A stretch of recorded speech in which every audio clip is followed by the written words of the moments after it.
এই এই এই, এখানে পড়ে পড়ে মরার মতো ঘুমাচ্ছ কেন? হ্যাঁ, কাজকর্মে যাওয়া লাগবে না নাকি? আজ দুদিন ধরে কাজে যাচ্ছ না, সংসার কি করে চলবে শুনি? বউ, এই সকাল সকাল কানের মাথা খাস না তো, আমাকে একটু ঘুমাতে দে। আমার শরীরটা একদমই ভালো না। আমার পেটের মধ্যে কেমন যেন গুড়গুড় করছে, মাথা বনবন করছে, কানের মধ্যে শাঁসা করছে। ও মা, বলে কি গো? আর কোনো রোগ হয়নি তো তোমার? শুধু এই কয়টা রোগ হয়েছে নাকি তোমার? এই অল্প রোগ তো এক্ষুনি সেরে যাবে, একটু বেশি রোগের কথা বলো গো। না, তোকে নিয়ে আমি আর পারি না। বললাম সকাল সকাল ঝগড়া করবার কোনো ইচ্ছে নেই তোর সাথে আমার। যা তো বউ, যেখানে যাচ্ছিলি সেখানে যা, আমাকে একটু ঘুমাতে দে। বলছি তোকে যে বললাম আমার শরীর খারাপ, বিশ্বাস করছিস না তো? না না না, আমি কি করে বিশ্বাস করব? এইটাই তো তোমার রোজকার নাটক। তুমি তো কাজের ভয়ে রোজ একটা না একটা বাহানা বানাও। আজ এইটা তো কাল নতুন একটা বাহানা। কি অশান্তি, কি অশান্তি! আমি কি করে বোঝাবো তোমাকে যে সত্যি আমার শরীরটা ভালো নেই? যা ভালো লাগে করো তুমি, আমি এই চললুম। যাক বাবা, আপদ বিদে হয়েছে। সারাক্ষণ শুধু কাজ আর কাজ, এখন আমি শান্তি করে ঘুমাই।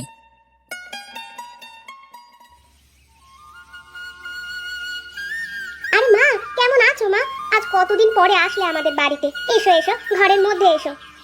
ভালো আছি রে মা, তোকে খুব দেখতে ইচ্ছে করছিল, তাই চলে আসলাম। আর এইদিকে একটু কাজও আছে, তাই ভাবলাম একেবারে সব কাজ সেরে যাই। ভালো করেছো মা, এসো এসো, ভিতরে এসো। ইরে মালতী, আজ তুই রেগে আছিস কেন রে? কি হয়েছে তোর? আর সে কথা বলো না মা, তোমার জামাইটা যা হয়েছে না, সারাদিন কাজকর্ম কিচ্ছু করবে না, শুধু পড়ে পড়ে ঘুমাবে, আর সব জ্বালা আমাকে পোহাতে হবে। আমার জীবনটা একেবারে নরক হয়ে গেল। আরে কিছু বেটা মানুষ এমন একটু ভবঘুরে স্বভাবের হয়। একটা বাচ্চা কাচ্চা হলে কাঁধে দায়িত্ব পড়লে দেখবি সব ঠিক হয়ে গেছে। না, এই মানুষ ঠিক হবার মানুষ নয় গো মা। আমি কত বোঝাই, ও আমার একটা কথা এক কান দিয়ে ঢুকিয়ে আরেক কান দিয়ে বের করে দেয়। আরে হবে রে হবে, কত এমন ভবঘুরে মানুষ দেখলাম, বিয়ের পর ঠিক হয়েছে, আর না হলে বাপ হওয়ার পরে ঠিক হয়েছে। জানিস, তোর বাবাও ঠিক এইরকম ছিল। তুই আমার জীবনে আসার পরে মানুষটা কেমন যেন কর্মঠ হয়ে গেল। দুনিয়া উল্টে গেলেও ঠিক হবে না মা, তুমি ওকে চেনো না তাই এমন কথা বলছো। আমি আজ 2 বছরে ওকে হাড়ে হাড়ে চিনে গেছি। আচ্ছা শোন, আমার কাছে একটা বুদ্ধি আছে, আমার কথা মতো কাজ কর, দেখবি সব ঠিক হয়ে যাবে। কি বুদ্ধি মা? আমার কথা মতো কাজ করে দেখ মা, সব ঠিক হয়ে যাবে। ঠিক হলে তো বড়ই ভালো, আর না হলে আমাকে সারা জীবন এভাবে পরের বাড়ি কাজ করে সংসার চালাতে হবে।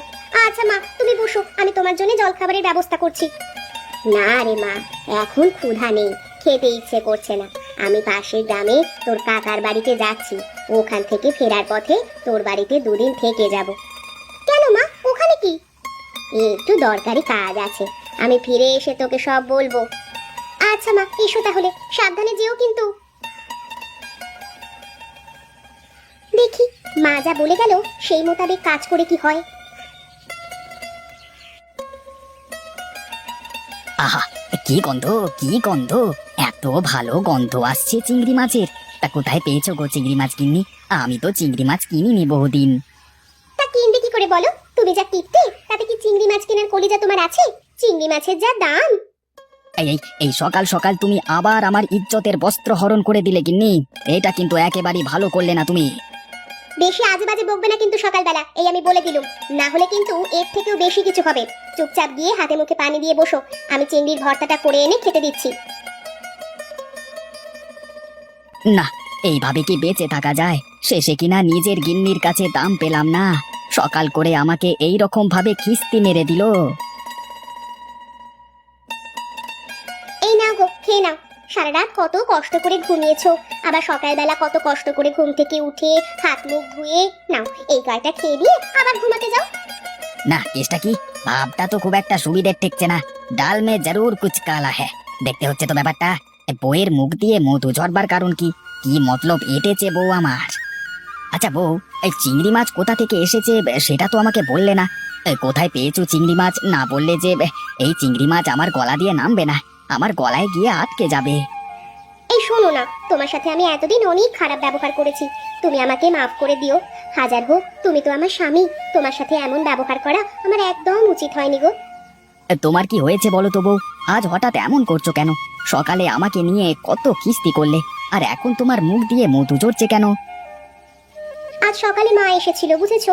মাকে আমি তোমার কথা বললাম যে তুমি কোনো কাজ করো না, তাই মা আমাকে বুঝিয়ে গেছেন। হয়তো আমারই কোনো ভুল হয়েছে যার কারণে তুমি এমন করছো। যদি আমার কোনো ভুল হয়ে থাকে তাহলে আমাকে মাফ করে দিও। আমি আর কোনো দিন তোমার সাথে খারাপ ব্যবহার করব না গো। আচ্ছা, এবার বুঝলাম। তার মানে মা চিংড়ি মাছগুলো দিয়ে গেছে। তা মা কোথায়? মাকে তো দেখছি না, সে কি চলে গেছে? হ্যাঁ গো, মা পাশের গ্রামের কাকাদের বাড়িতে গেছে।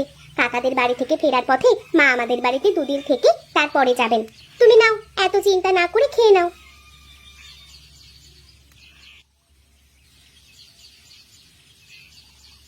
ও হ্যাঁ হ্যাঁ, তৃপ্তি করে খেয়েছি আজকে, একেবারে সেই খাওয়া হয়েছে। এই ভর পেটে খাওয়া দাওয়ার পর একটা ঘুম না দিলে কাজ করা মুশকিল। আমি একটু শুতে গেলাম বউ, হ্যাঁ আমাকে ডেকে দিও। না না, আমি তোমাকে ডেকে তোমার ঘুম ভাঙাতে যাব না। তোমার যখন ইচ্ছা তখন উঠবে। আমি বাড়ির কাজে গেলাম, আমার অনেক কাজ পড়ে আছে। বাড়িতে উঠোন ঝাড়ু দেওয়া, থালা বাসন মাজা, কাপড় পরিষ্কার করা। আচ্ছা আচ্ছা, যাও যাও, তুমি কাজে যাও, আমি একটু ঘুমটা দিই।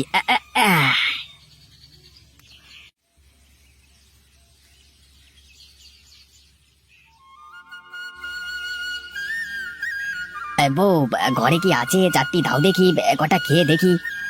এই নাও, বসো, বসে পেট পুড়ে খেয়ে নাও। আজকেও আমি তোমার জন্য চিংড়ি ভর্তা করেছি। কি গো বউ, কালকে সকালবেলায় চিংড়ি ভর্তা করলে, আজও আবার চিংড়ি ভর্তা করলে, তা কারণটা কি বউ? হ্যাঁ, চিংড়ি ছাড়া কি আর কিছু রান্না করতে পারছো না? এই চিংড়ি মাছ কি প্রতিবেলা খেতে ভালো লাগে? ঘরে তো তেমন কিছুই নেই, কটা চাল পড়েছিল তাই সিদ্ধ করে রেখেছি। আজ দুদিন তোমাকে ভাত খাইয়ে আমি পানি খেয়ে শুয়ে পড়ি। কিন্তু দেখো, আজ চালটাও শেষ হয়ে গেল। সব জায়গায় কাজ খুঁজেছি কিন্তু কোথাও কাজ পেলাম না, তাই তো বাধ্য হয়ে চিংড়ি ভর্তা করেছি। এরপর থেকে সব ওয়াক্তেই এই চিংড়ি খেতে হবে। ও আচ্ছা আচ্ছা, দাও দাও, কটা চিংড়ি ভর্তা দিয়েই খেতে দাও দেখি। এই নাও।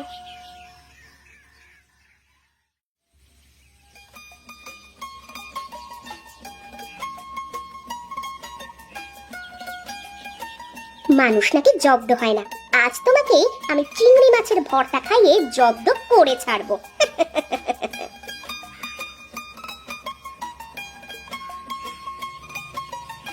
এসেছো তুমি মা? এসো এসো, বসো এখানে। তা মা, বল তোর কি খবর? কি ভাব বুঝলি? জামাইয়ের কোনো পরিবর্তন বুঝতে পারছিস নাকি? হ্যাঁ গো মা, তোমার জামাইয়ের গায়ে জ্বালা ধরে যাচ্ছে। 2 দিন চিংড়ি খেয়েই উসবি শুরু হয়ে গেছে। আজ থেকে তো ডোজ আবার বাড়াবো। আজ আমি চিংড়ি শুটকি তোমার জামাইয়ের বালিশের মধ্যে রেখে দিয়েছি। সারা রাত ওই চিংড়ির গন্ধ শুকবে। আর আজকে থেকে 3 বেলা চিংড়ি খাওয়াবো তোমার জামাইকে। দেখি এবার তোমার জামাই কি করে। আরে জামাই আর এই চিংড়ির চাপ নিতে পারবে না। মানুষ রোজ রোজ একই জিনিসে বিরক্ত হয়ে পড়ে। হ্যাঁ মা, তাই তো দেখছি। আচ্ছা মা, তুমি ঘরে যাও। ওগো শুনছো, মা এসেছে। ঘরে তো তেমন কিছু নেই, আমাদের দেশি মোরগটা কেটে রান্না করে। যাও যাও, অনেকদিন দেশি মুরগি খাই না। তুমি বেশ ভালো করে জম্পেশ করে রান্না করো তো, আজকে জমিয়ে খাবো। ওগো, মা তো 2-4 দিন থাকবে। মোরগটা রান্না করে একদিনে খেয়ে ফেললে পরে কি খাওয়াবো বলো তো? একটা কাজ করি, মুরগিটা রান্না করে রাখি, আর প্রতিদিন মাকে খাওয়ানো যাবে, আর আমরা না হয় চিংড়ি দিয়ে কাজ চালিয়ে নেব। আমি চলি গো, তুমি ওঠো, আমি খাবার দিচ্ছি তোমাকে।